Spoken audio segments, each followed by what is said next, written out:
Bangladesh cricket ইতিহাসে এ যেন এক নতুন অধ্যায়। প্রথমবারের মতো ক্রিকেট বোর্ডের দায়িত্বে একজন সাবেক ক্রিকেটার। ১৯৯৪ সালে আইসিসি ট্রফিতে বাংলাদেশকে নেতৃত্ব দেয়া ফারুক আহমেদ বিসিবির নয়া বোর্ড প্রেসিডেন্ট। এনএসসিতে বিসিবির জরুরি সভা। আগেই জানা ছিল পদত্যাগ করতে যাচ্ছেন board president Nazmul Hasan Papon.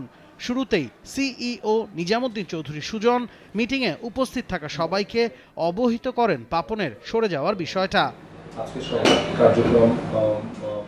বিসিবিতে NSC মনোনীত বোর্ড পরিচালক ছিলেন দুজন, জালাল ইউনুস ও আহমেদ সাজ্জাদুল আলম ববি। সরকার পরিবর্তনের পর পদত্যাগ করেছেন জালাল। ববিকেও দেওয়া হয় সরে যাওয়ার নির্দেশ। ওই দুয়ের স্থলাভিষিক্ত হয়ে বোর্ডে এসেছেন ফারুক আহমেদ আর নাজমুল আবেদিন ফাহিম। বিসিবির 23 সদস্যের বোর্ডে 16 জনই ছিলেন অনুপস্থিত।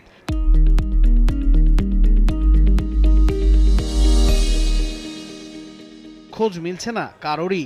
সভায় ছিলেন মাহবুব আনাম, খালেদ মাহমুদ, আকরাম খান, কাজী ইনাম, ইফতেখার মিঠু, ফাহিম সিনহা ও সালাউদ্দিন আহমেদ। ওই 7 জনের সাথে নয়া 2।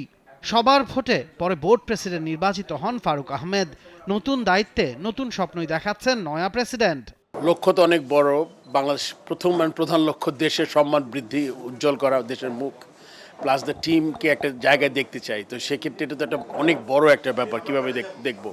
সো অনেক জায়গায় আমাদের কাজ করতে হবে। আপনারা জানেন যে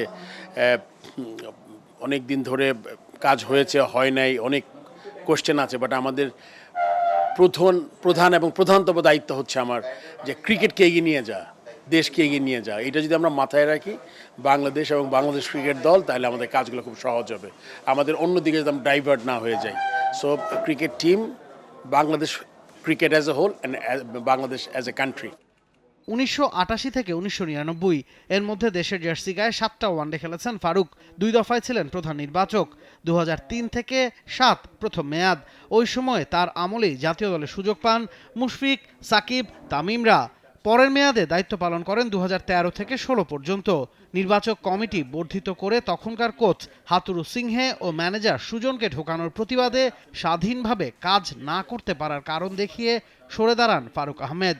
আবার ফিরেছেন বোর্ডে, এবার সবচেয়ে উপরের পথটাতে। জানেন কাজ বাকি অনেক, পাড়ি যে দিতে হবে লম্বা পথ। সবার আগে যদি আপনি দেশটার কথা চিন্তা করেন, বাংলাদেশ। এছাড়াও বদল এসেছে আরও কিছু পদে। নাজমুল হাসান পাপনের খুবই ঘনিষ্ঠ বোর্ডের প্রভাবশালী পরিচালক ইসমাইল হায়দার মল্লিককে সরিয়ে দেওয়া হয়েছে বিপিএল গভর্নিং কাউন্সিল থেকে। ফ্র্যাঞ্চাইজি ক্রিকেটের ওই আসরের দায়িত্ব সামলাবেন এখন থেকে ফাহিম সিনহা। শুধু তাই না, বোঝাই যাচ্ছে আসছে দিনগুলোতে পরিবর্তন আসবে আরও নানা পদে। Nabil কাসার, T Sports. For more updates, subscribe to our YouTube channel and click on the bell icon. Follow us on Facebook and Instagram. Download T-Sports app to enjoy exciting games and highlights. Visit tsports.com.